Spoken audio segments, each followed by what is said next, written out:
Hello there. To tie in with our celebrations of 25 years of Wine Searcher, I'm once again trying a wine from 1999.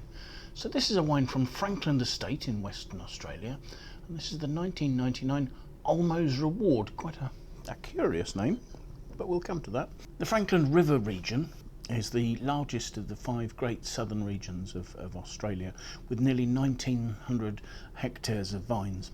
It's about 80 kilometres inland, but despite being quite a way inland, it still has what's referred to as a Mediterranean climate because it gets some cooling influences from the sea. There's in fact 2 cooling influences, one of them being altitude and the other being breezes coming from the cool southern ocean.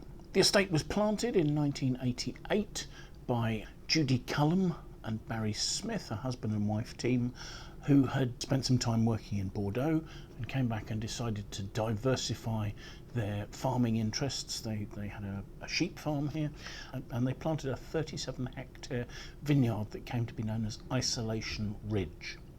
Now the curious name Olmo's Reward refers to somebody called Dr. Harold Olmo, who in the 1950s, 1956, visited the Frankland River region, studying its climate and its geology, and he came away with the theory that this was at least as good as anywhere else in California or Australia as a location to grow grapes to make Cabernet-based blends in a Bordeaux sort of style. And so he was a passionate advocate for the Frankland River region, and thus more than 30 years later, Judi and Barrie decided that they would name their flagship wine after him. Now, Isolation Ridge sits on a slope that has both northern and eastern exposures. It's located about 256 metres above sea level, and its soils are what's known as duplex soils. So you've got gravel and loam over a clay subsoil. Initially, the blend for Olmo's Reward was principally Merlot with Cabernet Franc and smaller amounts of Petit Verdot and Malbec. As time's gone by, the wine has gradually become Cabernet Franc dominant, still with a reasonable degree of Merlot, but with the Cabernet Franc taking over the lead role. Malbec and Petit Verdot still feature in small quantities, and I believe there's some Cabernet Sauvignon planted there now as well. The fruit here is entirely dry grown, irrigation isn't used at all. Today the estate is run by Judi and Barrie's children, Hunter and Elizabeth, and the wine is made by Elizabeth's husband, Brian Kent. The estate's been certified as organic since 2010, but actually the conversion to organic practices didn't start until 2006, so that predates this wine. Fruit is hand-picked, it's destemmed and crushed into open fermenters. All the fruit comes from this estate, and each variety is fermented block by block. The maximum fermentation temperature allowed is 27 degrees to stop fermentations from running away, shocking and stopping the ferment and perhaps allowing off flavours. Open fermenters allows plunging of the cap of skins back into the fermenting juice and wine, but they'll also do pump overs just to manage and regulate the extraction of tannins, colours and flavours from the grapes. The wine undergoes malolactic conversion in tank. After malolactic conversion's occurred, it's blended and it then goes into selection of French oak barrels to age for 15 months prior to release. So let's see what we make of the wine, shall we?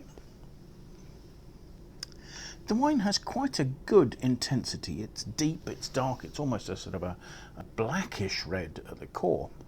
It is fading to a more brick red at the rim, but it keeps its colour pretty well. There's quite a small meniscus of lighter brick red. Swelling it, the wine has 13.5% alcohol according to the label, and quite readily forms tears on the glass as I swirl it. So let's see what we make of the aromas, shall we?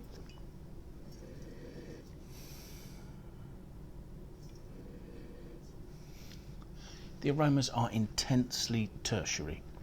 There really is a huge note of mushroom, truffle, earthiness.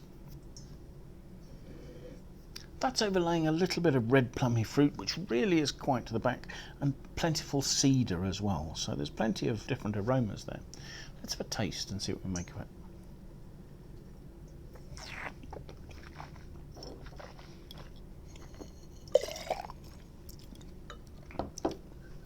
The palate is rich, textured, rounded and smooth.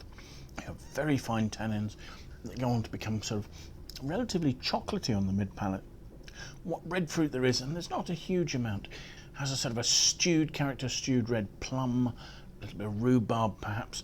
It has that sort of slightly elevated note to it. And yet there is this concentrated chocolatey core to the mid palate that perhaps goes on to have notes of licorice. There are some graphite touches in there. The acidity seems reasonably balanced, and the alcohol is giving reasonable roundness to the wine.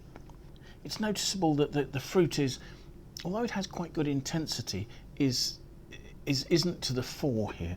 In front of it you've got sort of slight notes of cedar, you've got these earthy notes. The wine almost has a note of an aged Pomerol to it, which I guess, given it if it's predominantly Merlot, would make certain sense there. But there is a sort of quite a savoury note to that as you move on to the back palate, and the flavours seem a little closed in, so I very much doubt that after 25 years they're going to open up much. But there's quite a sort of a cedary structure, there's fine tannins on the finish, they last quite well. I think maybe this to me is pointing to the fact that yes, the better blend for this wine is to have a little more Cabernet Franc and perhaps a little Cabernet Sauvignon in the wine, because that's going to give you better acidity. It'll give you a longer, leaner style. This is quite rounded, quite earthy. It's enjoyable, but perhaps the finish lacks a little focus and a little more complexity.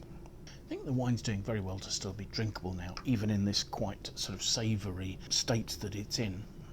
I don't think it's a wine that's going to benefit from ageing. I would imagine it would start to decline more rapidly in the next year or two. But currently, the way it's structured will actually make it a really lovely match. Those fine tannins with cheeses and things like that. It's so an interesting wine, and one that I can see why the blend on subsequent vintages will have changed, and I think that will give those vintages more potential than this one. It's a wine that's given me quite an interesting insight into the way that such wines age.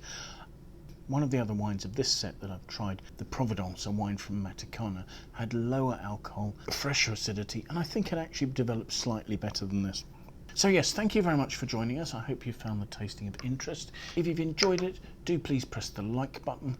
If you want to watch more videos, do please consider signing up and following us on YouTube. It'd be fantastic to have your support. Do feel free to share the video with any friends you think might be interested. If you want to find out more or find out where you can buy Olmo's reward, perhaps this or other vintages, you can follow a link that's in the box below. But also, if you have any feedback, please do leave that in the comments box as well. We'd love to know what you think about the wines, the videos we're doing, or anything else that relates to this. Most importantly, however, I do hope you'll take some time and come and join us for another tasting in the very near future. Thanks again. Bye for now.